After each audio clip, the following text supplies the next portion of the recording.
शिक्षकों के बकाया राशि को शिक्षा विभाग के पदाधिकारी समझते ऋण की अदायगी भुगतान करने में करते आनाकानी। सारण डीईओ ने ले लिया बड़ा एक्शन। नमस्कार दोस्तों, शिक्षा विभाग से जुड़ी अहम खबर के साथ एक बार फिर से आपका दोस्त एसके चौधरी। दोस्तों, मैं बता दूं कि बिहार के शिक्षकों का बकाया राशि इन दिनों शिक्षा विभाग के पदाधिकारियों के लिए अपना ऋण बन चुका है। दोस्तों, यही मामला है जिसके कारण महीनों और वर्षों बीत जाने के बाद भी शिक्षकों का यह बकाया राशि आज तक भुगतान नहीं हो पाया है। शिक्षा विभाग के पदाधिकारी जो बकाया राशि का भुगतान करते हैं, उनके स्तर से यही समझ लिया जाता है कि मैंने इस पैसे को ऋण ले रखी है और अगर शिक्षक को भुगतान करते हैं तो मुझे अपने घर से और अपने पॉकेट से यह ऋण की अदायगी करनी होगी। दोस्तों, इस पर सारण जिला शिक्षा पदाधिकारी के स्तर से बड़ा एक्शन लिया गया है। शिक्षकों के हित में शिक्षकों के बकाया राशि को लेकर उन्होंने बड़ा पत्र जारी इससे पहले भी किया था और 2 अगस्त 2025 को इस पर समीक्षात्मक बैठक भी आयोजित की जा रही है। क्या कुछ मामला है? शिक्षकों का यह बकाया राशि किन किन मदों का है, आइए इस पर हम विस्तार पूर्वक चर्चा करते हैं। लेकिन इससे पहले अगर आपने अभी तक हमारे इस चैनल सुसत्य वचन को सब्सक्राइब नहीं किए हैं तो कृपया अभी सब्सक्राइब कर लेंगे। दोस्तों, मैं बता देना चाहूँगा कि शिक्षकों का यह बकाया राशि आज का नहीं वर्षों का है और यह वर्षों का बकाया राशि कभी डीए यानी महंगाई भत्ता का है तो कभी बेसिक पे में हुई बढ़ोतरी का है। मैं तो आपको बता देना चाहूँगा कि नियोजित शिक्षकों का यह मामला वर्ष 2021 से लंबित है, जब 15% का वेतन का वृद्धि अप्रैल 2021 से लागू हुआ था। उस वक्त भी ढेर सारे शिक्षकों का यह बकाया राशि लंबित हो गया था, लेकिन बिहार के कई ऐसे जिले हैं जहां के शिक्षकों का आज तक यह बकाया राशि का भुगतान नहीं हो पाया है। उसके बाद दोस्तों, मैं बता देना चाहूँगा कि प्रशिक्षण उत्तीर्णता की तिथि के बजाय विरमण तिथि से शिक्षकों के बकाया राशि का भुगतान किया जाना था। ढेर सारे शिक्षक यानी वर्ष 2013-15 के अंतर्गत जो प्रशिक्षण प्राप्त किए थे, उनके लिए माननीय पटना उच्च न्यायालय के स्तर से नया निर्णय आया था कि प्रशिक्षण सत्र में विरमण तिथि से ही उन्हें वित्तीय लाभ दे होगा। इसको लेकर शिक्षकों ने अपना एरियर भुगतान संबंधी आवेदन भी दिया था, लेकिन आज तक उनके एरियर का भुगतान नहीं हुआ। ढेर सारे शिक्षक हैं जिन्होंने अपना फिक्सेशन करा लिया, जो वर्ष 2022 में नियुक्त हुए थे और वर्तमान में 2 वर्षों तक उन्हें अनट्रेंड का ही वेतन दे हो रहा था, लेकिन फिक्सेशन होते होते उनका 2 वर्ष से ऊपर हो गया। वेतन फिक्सेशन के उपरांत तो चालू हो गया दोस्तों, लेकिन आज तक बकाया राशि का भुगतान नहीं हो पाया। उसके बाद दोस्तों, डीए यानी महंगाई भत्ता, उसका भुगतान आज तक नहीं हो पाया है ढेर सारे शिक्षकों का। बीपीएससी से बहाल शिक्षकों के बारे में कह दिया जाए, वार्षिक वेतन की वृद्धि हो गई, महंगाई भत्ता में वृद्धि हो गई, लेकिन आज तक उनका यह बकाया राशि का भुगतान नहीं हुआ। उसके बाद आइए विशिष्ट शिक्षकों के बारे में चर्चा कर लिया जाए। दोस्तों, आपको मालूम होगा कि उन्हें प्रथम मैट्रिक्स के आधार पर ही वेतन का भुगतान हो रहा है। ढेर सारी राशियां उनके लंबित हैं, लेकिन आखिर उनका भुगतान कब होगा? आखिर विभाग चाहती क्या है? शिक्षा विभाग के पदाधिकारी क्यों भुगतान करना नहीं चाहते? दोस्तों, इस पर गौर करने की ज़रूरत है। आपको मैं बता देना चाहूँगा और शिक्षा विभाग का यह इतिहास बताता है कि बकाया राशि भुगतान का मतलब होता है पैसों का आदान प्रदान। यानी कहने का अर्थ है कि शिक्षा विभाग अगर शिक्षकों को उनके कमाई का, उनके मेहनत का बकाया राशि सुपुर्द करती है तो शिक्षा विभाग के वेतन भुगतान और बकाया राशि भुगतान करने वाले पदाधिकारी भी इच्छा रखते हैं कि शिक्षकों के जेब से भी हमारे जेब में राशियां आनी चाहिए। दोस्तों, इन पैसों को शिक्षा विभाग के पदाधिकारी अपने ऊपर लिए गए कर्ज समझते हैं, तभी तो भुगतान में आनाकानी करते हैं। हालांकि अगर उनके जेब में, शिक्षकों के जेब से पैसे चले जाए तो वह कर्ज बकाया राशि में तब्दील हो जाता है, लेकिन तब तक यह ऋण के रूप में तब्दील नहीं होता जब तक शिक्षकों के स्तर से बकाया भुगतान के बदले कुछ राशियां चोरी छिपे नहीं दी जाती। दोस्तों, यही मामला है बकाया भुगतान से संबंधित। आज तो ऐसे भी शिक्षक बिहार में है, नियोजित से लेकर विशिष्ट शिक्षक तक जिनका कि 50-50 हज़ार से ऊपर की राशियां हैं बकाया भुगतान से संबंधित, लेकिन विभाग उस पर कहीं भी ध्यान देने को तैयार नहीं है। लेकिन दोस्तों, इसी क्रम में बिहार के 38 जिला शिक्षा पदाधिकारियों के क्रम में सारण छपरा जिला के जिला शिक्षा पदाधिकारी ने बड़ा एक्शन लिया है शिक्षकों के बकाया राशि भुगतान से संबंधित।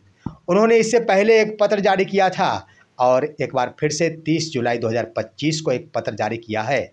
वो पत्र भी आपके स्क्रीन पर है दोस्तों।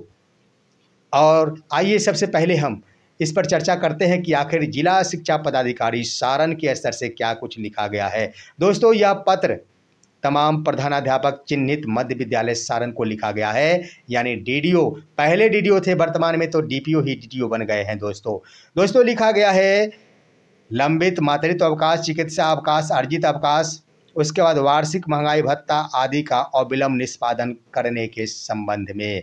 दोस्तों, उन्होंने लिखा है प्रसंग के रूप में कार्यालय पत्रांक 1344 दिनांक 11/7/2025 को ही एक पत्र लिखा गया था उनके स्तर से कि बकाया भुगतान से संबंधित जो भी मामले हैं उसका अभिलेख तैयार करके वेतन का भुगतान, बकाया राशि का भुगतान कर दिया जाए।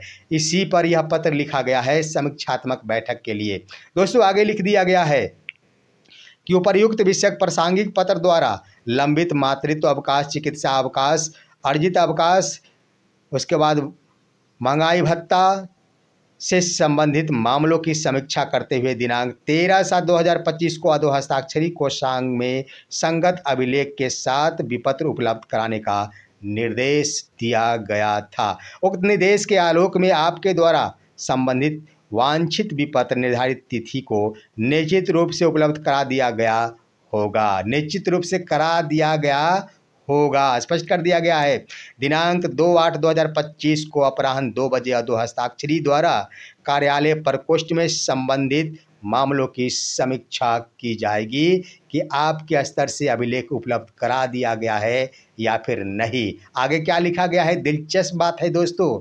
लिखा गया है अतः निर्देश है कि दिनांक 2/8/2025 को अपराह्न 2 बजे दिनांक 13/7/2025 को उपलब्ध कराए गए विपत्रों की सूची तथा यह प्रमाण पत्र के साथ कि आपके क्षेत्राधीन शिक्षक शिक्षिका का मातृत्व अवकाश, चिकित्सा अवकाश, अर्जित अवकाश, वर्धित महंगाई भत्ता विपत्र लंबित नहीं है के साथ अधोहस्ताक्षरी के कार्यालय प्रकोष्ठ में उपस्थित होना सुनिश्चित करेंगे।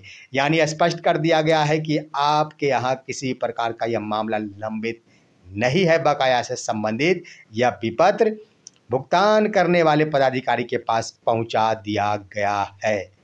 अब दोस्तों, यहाँ पर सवाल बनता है कि आखिर शिक्षा विभाग के जिला शिक्षा पदाधिकारी सारण ने इतना बड़ा कदम उठाया। उन्होंने संपूर्ण जिले के चिन्हित मध्य विद्यालय के प्रधानाध्यापकों को यह आदेशित किया है। अब आपके मन में यह सवाल उठ रहा होगा कि यह प्रखंड शिक्षा पदाधिकारियों को क्यों नहीं लिखा गया। दोस्तों, यही पर तो मुद्दा बनता है, आखिर क्यों नहीं लिखा गया, क्योंकि यह डीडीओ का मामला होता है दोस्तों। और हम आपको बता दें कि राजकर्मी से संबंधित जो भी मामले हैं वह चिन्हित मध्य विद्यालय के प्रधानाध्यापक के स्तर से ही देखा जाता है। प्रखंड शिक्षा पदाधिकारी सिर्फ अनुपस्थिति विवरणी ही मुहैया कराते हैं, उसके बाद अन्य कुछ भी नहीं दिया जाता है। दोस्तों, इसके आधार पर हम कहना चाहेंगे कि जो भी मामला और जो भी एक्शन लिया गया है सारण जिला के स्तर से, अगर इस पर कार्रवाई विपत्र तो उपलब्ध करा दिया गया है, लेकिन सवाल बनता है कि अगर खोजबीन और छानबीन की जा रही है जिला शिक्षा पदाधिकारी के स्तर से कि हर प्रकार का विपत्र उपलब्ध करा दिया गया है, तो आखिर अगर उपलब्ध करा दिया गया है तो क्या इसका भुगतान 2 से 3 दिनों या फिर 1 सप्ताह के अंदर करा दिया जाएगा? मामला ये बनता है। लेकिन ये बनता है मामला दोस्तों कि अगर समीक्षा की जा रही है तो यह निश्चित है कि भुगतान हो जाएगा। कम से कम इतना तो जरूर किया गया, यही मामला जुड़ा हुआ है। और मैं बता देना चाहूँगा कि दोस्तों, जो भी मामले हैं बताया भुगतान से संबंधित, वो सारे के सारे राज्यकर्मी शिक्षकों से संबंधित है, तभी तो चिन्हित मध्य विद्यालय के प्रधानाध्यापकों को आदेशित किया गया है। लेकिन दोस्तों, मैं कहना चाहूँगा कि इतना भी प्रयास किया गया है कम नहीं, बहुत ज़्यादा है। अगर बिहार के 38 जिले के जिला शिक्षा पदाधिकारी के स्तर से ऐसा पत्र जारी किया जाता कि किसी भी प्रकार का अगर लंबित मामला है भुगतान से संबंधित तो सारे अभिलेख प्रपत्र भुगतान कोषांग में जमा करा दे तो यह बड़ी बातें होती, शिक्षकों के हित में होता। शिक्षकों की आशाएं जगती कि चलो भाई, हमारा वेतन तो और हमारा मेहनत की कमाई तो अब मेरे खातों में आने वाले हैं। लेकिन इतना सोचता कौन कौन है दोस्तों? कम ही पदाधिकारी होते हैं शिक्षा विभाग के जो शिक्षकों के हित के लिए, शिक्षकों के परिवार के लिए, शिक्षकों के बाल बच्चों के लिए ध्यान देते और सोचते हैं। परंतु अन्य पदाधिकारी शिक्षा जगत को मान लिया जाए तो बकाया राशि को बस अपनी ऋण अदायगी की ही बातें समझते हैं। फिलहाल आज की खबर यहीं तक। आप सभी हमारे इस वीडियो को लाइक कीजिए, अन्य दोस्तों के पास शेयर कीजिए और अब दीजिए अपने दोस्त को इजाज़त। हम फिर मिलेंगे आपसे अगले वीडियो में। तब तक के लिए नमस्कार।